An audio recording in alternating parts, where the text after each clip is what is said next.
جہاں ہم نے شہید کے بارے میں کچھ عرض کرنے کی کوشش کی، وہاں شہادت کی اقسام، جیسے موت کی تھیں، حیات کی تھیں اقسام، ایسے ہی شہادت کی بھی کچھ قسمیں ہیں۔ سب سے پہلے شہادت کی دو قسمیں ہیں، شہادت حقیقی اور شہادت حکمی۔ آئیے ہم سمجھتے ہیں کہ شہادت حقیقی کیا ہے اور شہادت حکمی کیا ہے۔ شہادت حقیقی بیان کر دی گئی، یعنی راہ حق میں اعلاء کلمۃ الحق اور حفاظت اسلام کے لیے شہید ہونا، اس میں قاتل پر دیت، خون بہا، جرمانہ واجب نہیں۔ شہادت حکمی وہ ہے کہ کسی معرکہ میں قتل تو نہ ہو مگر رب العزت بروز حشر اسے زمرہ شہداء میں اٹھائے، جیسا کہ حضور صلی اللہ علیہ وسلم فرماتے ہیں کہ جو عورت زچگی کی حالت میں مر جائے، یعنی جس عورت کو بچہ جننے کے وقت موت آ جائے، وہ بھی شہید ہے۔ جو شخص طاعون مرض یعنی بیماری کے عالم میں مرے، وہ بھی شہید ہے۔ جو شخص مصیبت پر صبر کر کے مرے، وہ بھی شہید ہے۔ جو شخص طلب دین کرتا ہوا مرے، وہ بھی شہید ہے۔ جو شخص اپنے مال و اولاد کی حفاظت کرتا ہوا مرے، وہ بھی شہید ہے۔ غرض کہ یہ تمام شہداء شہادت حکمی میں داخل ہیں۔ رحمت حق بہانہ می گوید، رحمت حق بہانہ می جوید، بہانہ می جوید، یعنی اللہ تعالیٰ کی رحمت بہانے تلاش کرتی ہے، نہ کہ عفظ بدلہ قیمت نہیں چاہتی۔ شہادت حقیقی کی دو قسمیں ہیں، شہادت فقہی اور شہادت غیر فقہی۔ شہید فقہی وہ ہے جو عاقل بالغ ظلماً قتل کیا گیا ہو یا زخمی ہو کر کوئی دنیاوی نفع حاصل نہ کر سکا ہو، یعنی نہ اپنا علاج کر سکا، نہ اپنا علاج کروا سکا، نہ کچھ کھا پی سکا، اور نہ ہی کسی درخت وغیرہ کا سایہ لے سکا، نہ ایک وقت کی نماز سے دوسرے وقت کی نماز تک ہوش و حواس کے ساتھ زندہ رہا۔ شہید فقہی کا شرعی حکم یہ ہے کہ نہ تو اسے غسل دیا جائے، نہ کفن پہنایا جائے، بلکہ انہیں خون آلودہ کپڑوں میں نماز جنازہ پڑھا کر دفن کر دیا جائے۔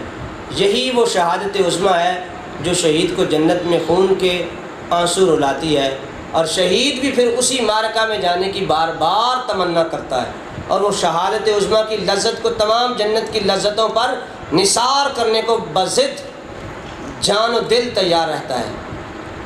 شہید شہادت عظمیٰ کی لذت میں ایسا مسرور اور مخمور ہوتا ہے کہ حور و قصور اور دیگر لاکھوں انعامات و اکرامات کے لذ انداز سے ہیچ اسے نظر آتے ہیں، یعنی ایسے لطف و کرم کی وہ برخا میں بھی بیٹھ کر واپس پلٹ کر رزگار کربلا میں جانا چاہتا ہے۔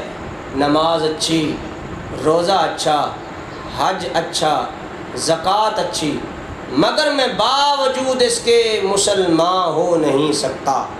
نماز اچھی، روزہ اچھا، حج اچھا، زکوٰۃ اچھی، مگر میں باوجود اس کے مسلمان ہو نہیں سکتا، نہ جب تک کٹ مروں میں خواجہ بطحا کی عزت پر، خدا شاہد ہے کامل میرا ایمان ہو نہیں سکتا۔